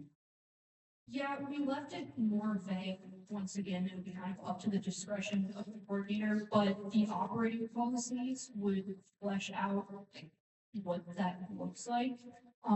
Because we kind of figured too, with operating policies, those get revised yearly, or at least once a year. So because of that, the coordinator can kind of address if more students need to be involved, if they need to be senators, kind of what that looks like, because maybe, you know, if academic affairs, for example, was looking into new majors and minors, they would want a more diverse set of students involved than just senators, for example. So we figured we'd leave it somewhat vague so that way it's not binding for the next 2 years unless student senate intentionally went out of their way to change it. The operating policies kind of give us a little bit more of that leeway so that session or each and every session we'll be able to look those over and flesh that out, which is why we'll be formally adopting those once all the bylaws are for assuming that they do. Does that answer your question? Would you like more information? Yes.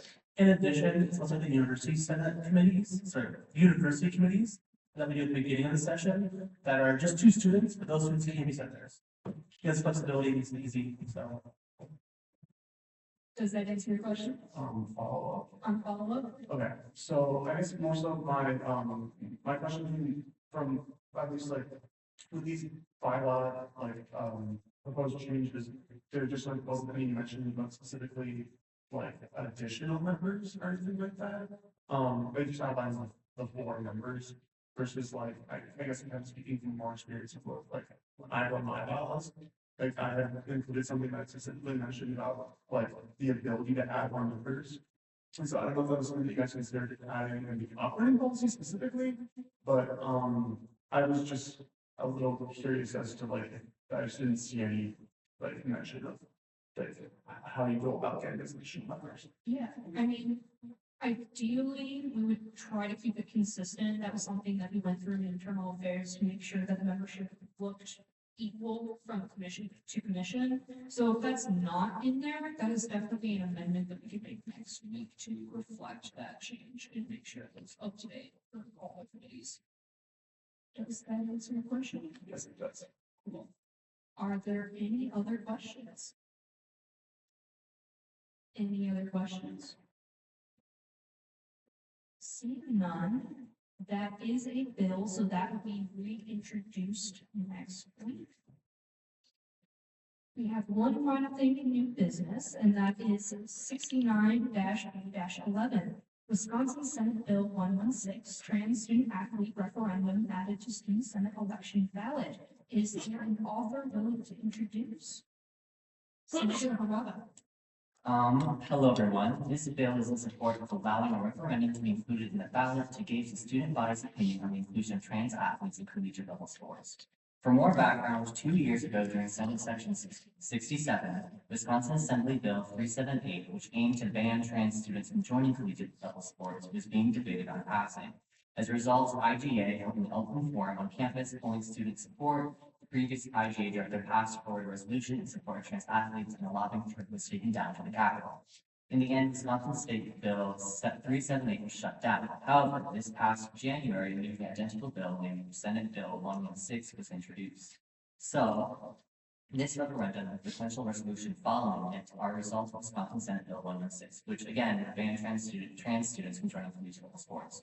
UWEC is widely recognized as one of the top institutions in the country for LGBTQ plus students. It is our job as student senators to maintain and uphold all safe, inclusive, and equitable spaces in every area of campus for all students, regardless of gender identity, sexual orientation, religious affiliation, socioeconomic status, or any other reason. So, to clarify, this bill is in support of purely referendum, which will gauge student opinion before moving forward with possible legislation. In other words, this bill is not calling for support on the topic at hand, but rather calling for the support of gathering student opinions. Also, our program manager, Stephanie Picola, confirmed we need to have this bill passed forward tonight, so it may be put on the ballot before petitions are sent out next week. Thus, I plan to make a motion later tonight that has this vote on this bill. We're happy to answer any and all questions. Thank you, and I yield. Are there any questions for that introduction? Director Schulte. I guess I'm just curious to ask why you went the route of doing like a referendum instead of like a survey.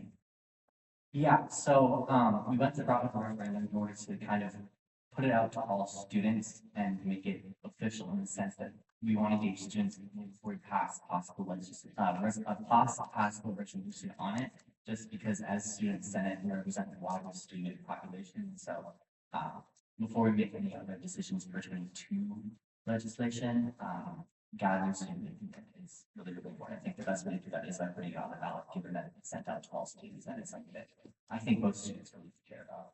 So yeah. Does that answer your question? Yes. Are there any other questions?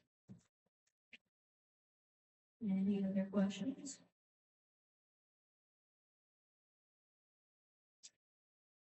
All right.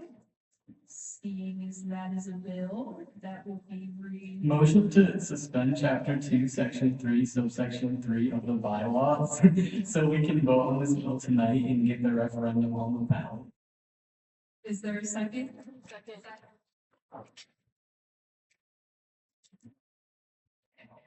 All those in favor, please raise your hands.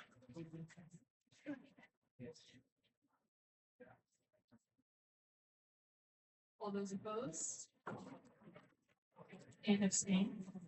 In a vote of 27-0 to 2, that passes. So we will not be voting on this tonight, meaning that we will be entering a speakers list. Is there anyone for the speakers list?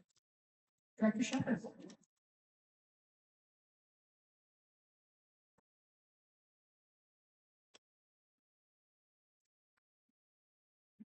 I will be voting this bill up. I think, it's been a big topic within our body this year, like getting student feedback, and I think this is a great way to like ensure that we get the most survey responses on this issue, as typically, like, surveys don't do as well as maybe the election will do so. So I'll be voting this bill up. I yield.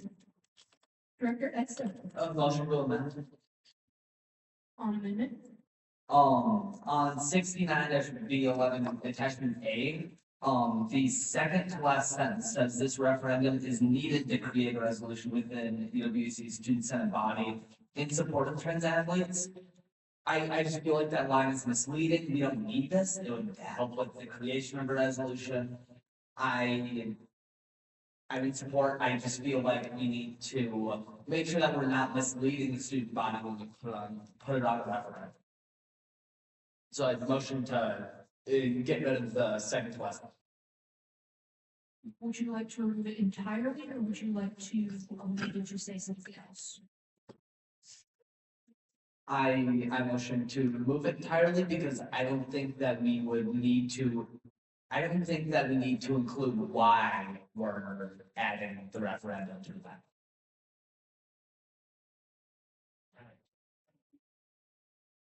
Seeing as that is not editorial, we would need to go into a speakers list on just this amendment. So this amendment is to remove the line, this referendum is needed to create a resolution within UWC student senate body in support of trans athletes. So we are just going to be. Is there a second, first of all? Who's that? for this amendment. Now that there is a second, we can go into debate on this sentence alone. Is there anyone for the speakers list on this amendment? Senator Boomer? Hey, I just want to make sure that in this, I just want to make sure that when we put this referendum on the ballot, we're being as transparent with the people who are voting as possible. I don't think that we should have anything in it that's misleading and to push anyone to vote in any certain direction. I mean, Director Kirkler?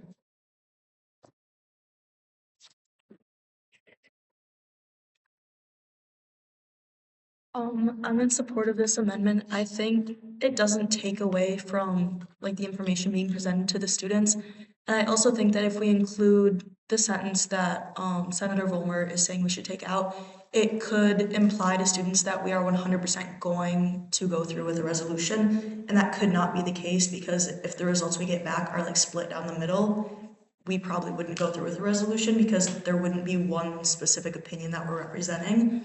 So I'm gonna vote up this amendment. I yield. Director Shepherd? I'll be voting up this amendment solely for the reason that like with this sentence, it kind of set the precedence that we need to have a referendum to create any resolution. Within the student senate body, which is a little confusing, so I'll be voting the amendment.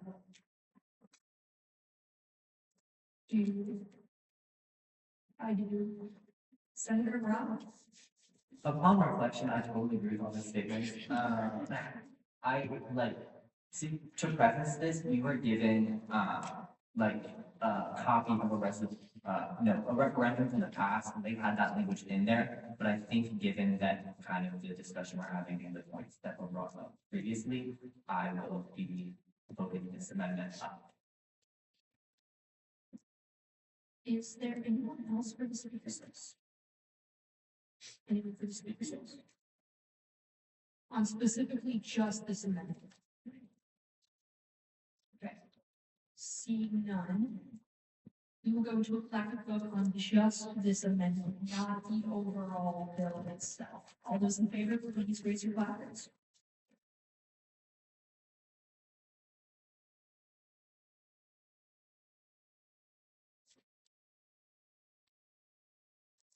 All those opposed? And abstained? In a vote of 27-0 that amendment passes. So now we are discussing the overall bill itself again. And keep in mind that the sentence has been struck entirely. So is there Move to amend. on amendment?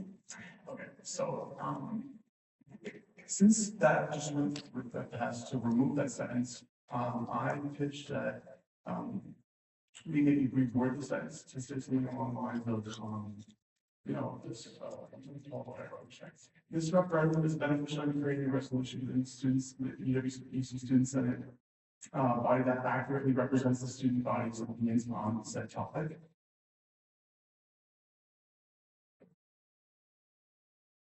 Did you reword that? Yeah. Could you send that over? Could you, Email it? possibly send that in an email to me so I can display it on the. Yeah. 1 second.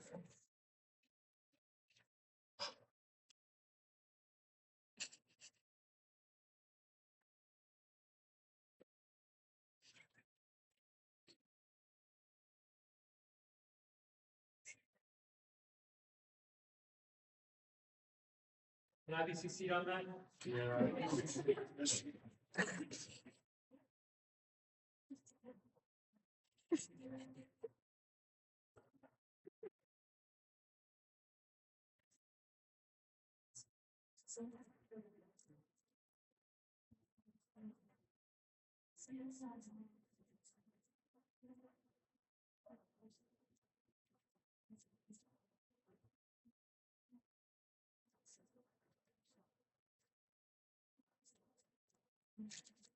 All right, so here is the proposed amendment. Is there a second that would be changing the nature of the item?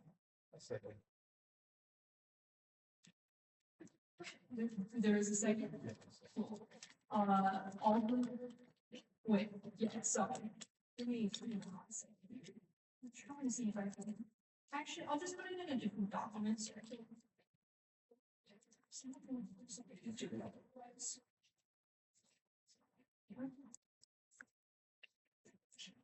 Oh, yeah, wow, that's great. Fabulous. Is this better?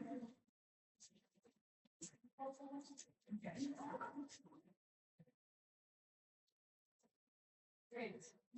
Fabulous. Okay, so there was in fact a second.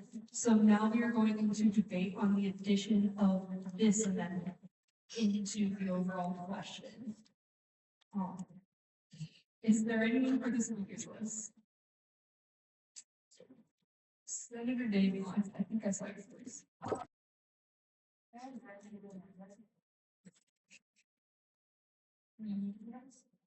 Well, first you can grab a mic. Oh, sorry. Can I have the amendment? Yes. Change it to say this referendum supports creating a resolution. Seeing as that is editorial that stands as approved by the chair. So, now it will read, this referendum supports a resolution within UWEC's student senate body that accurately reflects the student body's opinion on the topic of supporting trans athletes. Sorry, it supports creating a resolution. Okay, this referendum supports creating a resolution. Logan, you got that? Cool.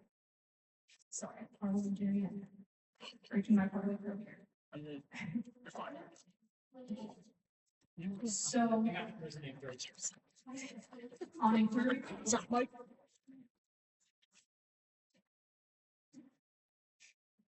If it reads this referendum supports creating resolutions, in that way, is that making the assumption that either way it goes, there will be a resolution coming out of it? Like if, okay, let's say like the student body wasn't in support of supporting trans athletes, then there would have to be a resolution also saying that if that comes out. possibly it could be interpreted that way. I think that would be a fair assumption. So I'm going to redact the editorial amendment there and leave it as is. But that's my calendar, and that. On inquiry, Yeah, it's on inquiry. okay, if I have like an amendment to the amendment, would that go above the speakers list? Yes, that goes above the speakers. So on amendment. Okay. Instead of that, I would propose that we could say this referendum is beneficial in the decision to create a resolution within UWEC Student Senate body. I think that would help refer to us not like being biased or saying that we will create a resolution, instead that the referendum is beneficial in the decision to create one. Parliamentarian, did you get that one there? I believe it was editorial, but I'm gonna have you verify first.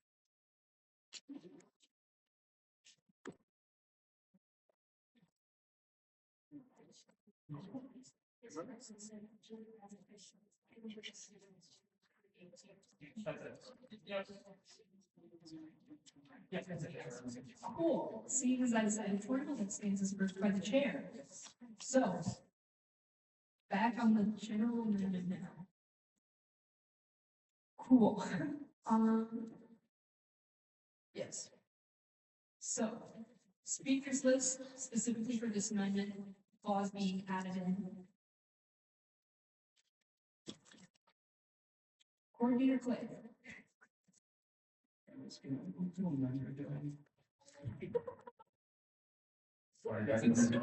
Okay, last thing, it's just that at the very end of the sentence, instead of saying, like, on the topic of supporting trans athletes. Point of inquiry.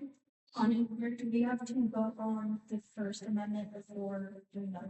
No, so that one was editorial, and if it would be helpful, once parliamentary attachment is done writing it down, I will request that he maybe say it aloud for the crowd.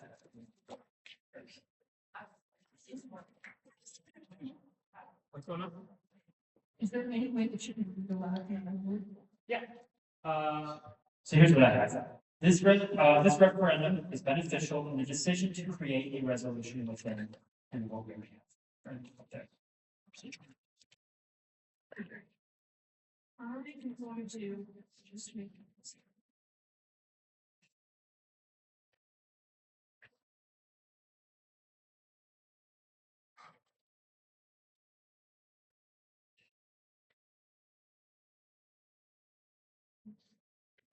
All right, so here is the amendment laid out. This is what it looks like. So, are there any other amendments to this specific amendment before we continue with the process?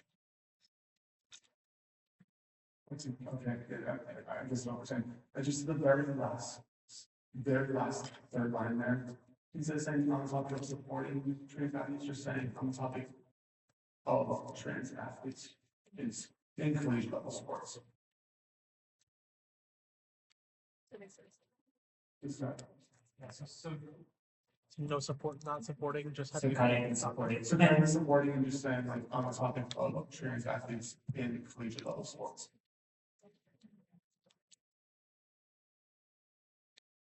All right, seeing as that is an editorial, that stands as approved by the chair. All right, speakers list on the amendment. Coordinator Blake? Okay, guys, sorry for all the amendment on the whatever. So the main reason why I wanted to propose this amendment was that the sentence, while the original one we are said, could be misleading. I thought that at least including the sentence to give like the student body like reasoning as to why this question is even being posed on the ballot is beneficial because well, why this may not show any bias in the sentence, it is that makes give reasoning as to why this is the question being asked to the student body and why student senate wants to hear people's opinions on said topic. Yeah, thank you. On amendment? Move to amend, what's the amendment? Instead of saying trans athletes, could we change it to transgender athletes just to be a little bit more appropriate in wording? It's editorial. Yeah. On inquiry? If we change it there, it would have to change it to the whole. If we change it there, we have to change it in the whole bill because as it stands currently, the language of it says trans student athletes. So we change it to transgender across the whole bill to make it consistent. Question?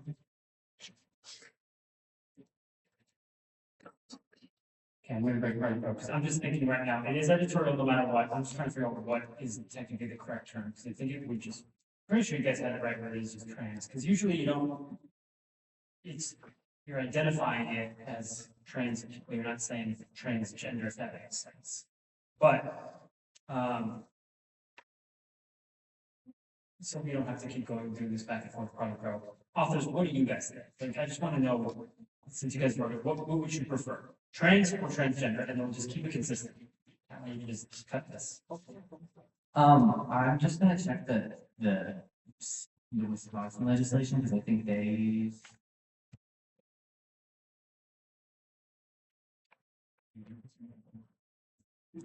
Would you like more information? Yes. Are you talking about the Senate bill? Because I don't think they mentioned trans. Yeah, they don't at all.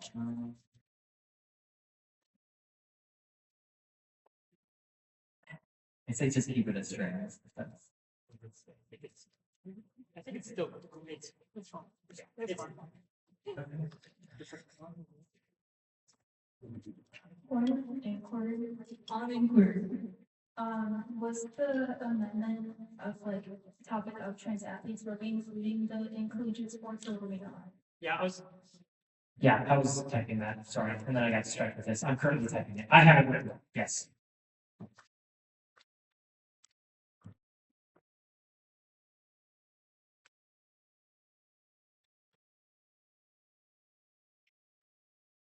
Yep.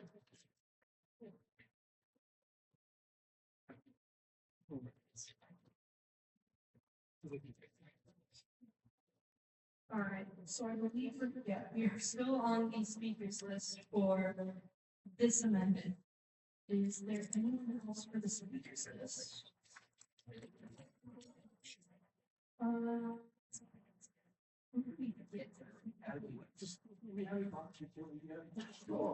did you get it? Did you? I didn't speak in yields. You want me to repeat myself? Did you finish or did you get? Yeah, You finished? Cool. Great. Director Edson. With this to complaint that I had. I yield. Fabulous. Senator Mulder. I just want to say that I'm going to be voting this amendment down. One of the reasons that I proposed the first amendment is because I was worried that it would push individuals to vote a certain way. In any real situation, these referendums are created to gather individuals' raw opinion on a subject. But this new amendment changes the vote from if the individual supports trans athletes in sports to if an individual supports us creating this resolution. I feel like we should try to keep the referendum as try to keep the referendum worded in a way that it gathers data on what people think the subject is. I don't. Senator Barado. I will also be voting this down, kind of just repeating and echoing what was said before. Just because I feel like the shorter the better when it comes to a referendum, especially given that it's being sent out to the whole student body. And I think that, given that we're just trying to get your opinion, I don't know how productive giving background as to why the referendum is being put in place further. I don't know that, many students necessarily know the, language of a resolution and a referendum. Referendum, I think, is just like the question, it's gonna be the main drawing point, whereas I feel like with resolution, the language about that might seem a bit confusing if we're considering the wider student population in general. Yeah. So we will get that. Point of inquiry, On the inquiry. is there any way we'd be able to see the previous, like, last amendment bill, like, the last amendment one in comparison? Sure. So. Here's what we've got. Here is the referendum itself. The only thing that has changed about this is the sentence that is highlighted that has been taken out.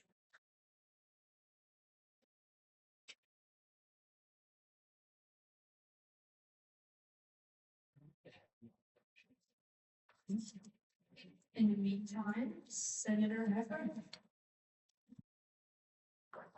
After much thought, I feel that excluding the line and perhaps leaving it more vague gives us more availability to make sure that we are doing the best for all students and making the right decisions, especially when it comes to the resolution. Yes, I know. Senator Feltes.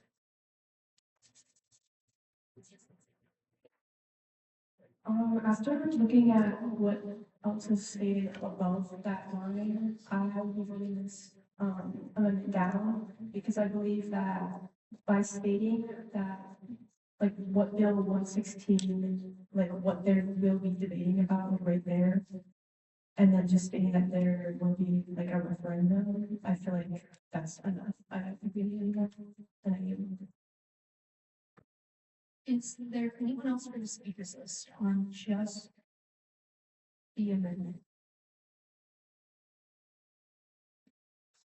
Seeing none, we will go into a backward vote on just the amendment.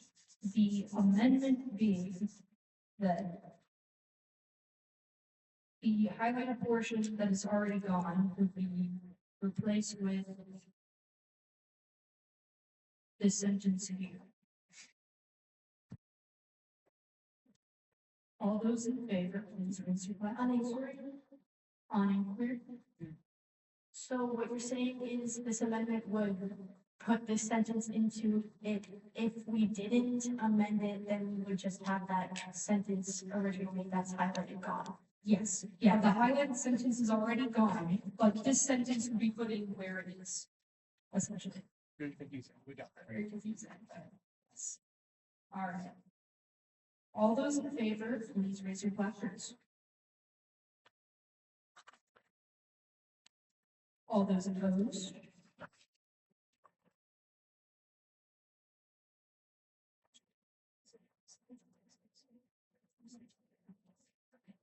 All those opposed? Oh, sorry. Same. In a vote of 0 to 25 to 2, that amendment does not pass. All right. So now we are looking back at the overall bill again. Keep in mind that the highlighted sentence is gone. So, is there any for the speakers list on the overall bill? Back to the original list. Back to the original list, we have Director Burke. Hi, I would just like to commend the authors for writing this. I really like the idea of using the student senate election to get student voice. I think it's super important and something that we kind of emphasize this year and getting student voice in the student senate body, because that's kind of what we're here to do is, give that student voice and stuff like that. And I think doing it in a way through the student senate elections is such a great way. And it's, I don't know, since it's coming up, I think it's perfect to do that. And I know, the previous session, there's talks about adding referendum questions to student senate, election ballots, but I don't think, to my knowledge, it hasn't been done before. So I think this is super exciting, in doing it this year. And so I will be voting this up. I yield. Seeing as Director Keller is not here, we will move on to Director Schulte. First, I'd like to commend the authors. I love to see newer senators take initiative and get involved with legislation. It's so exciting. And yeah, I will be voting this up. I think this is a great way to gauge student opinion. And yeah, I yield. Senator Mapes.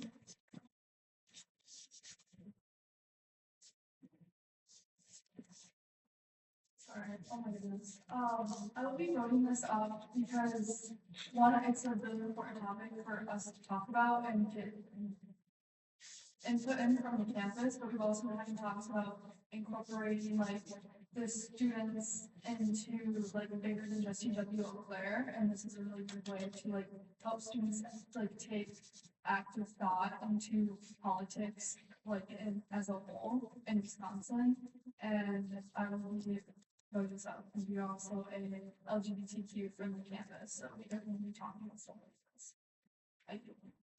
Director Edson. Okay, I will be voting this bill up. I think it's an incredibly important thing for us to do, considering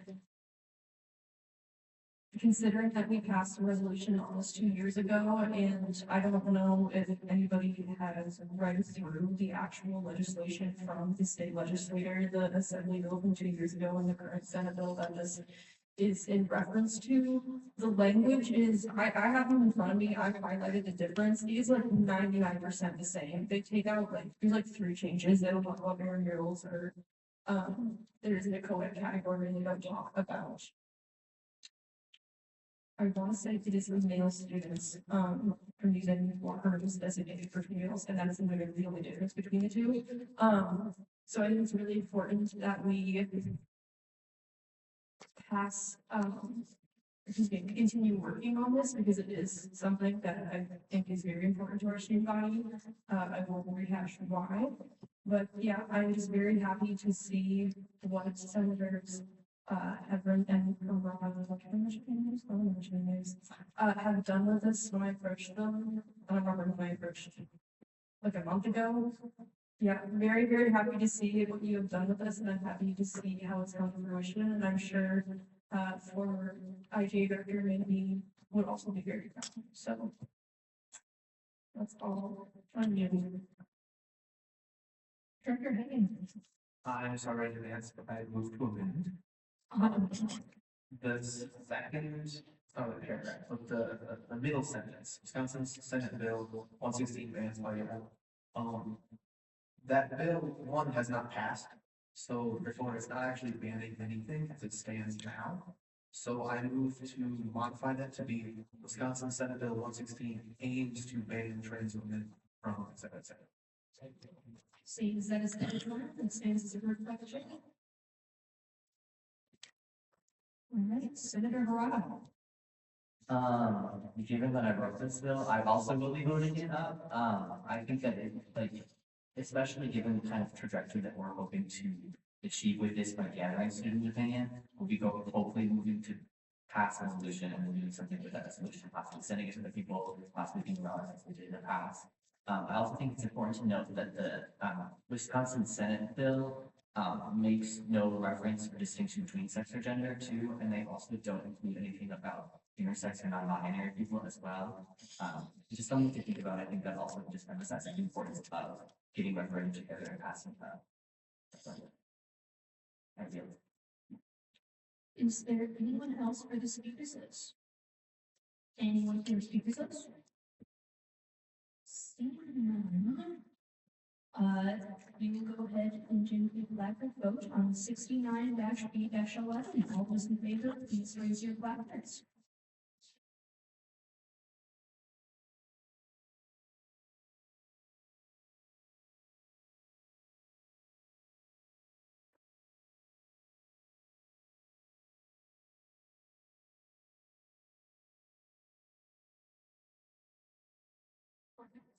All those opposed?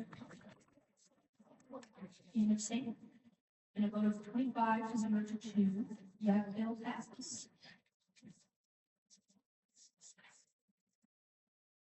All right.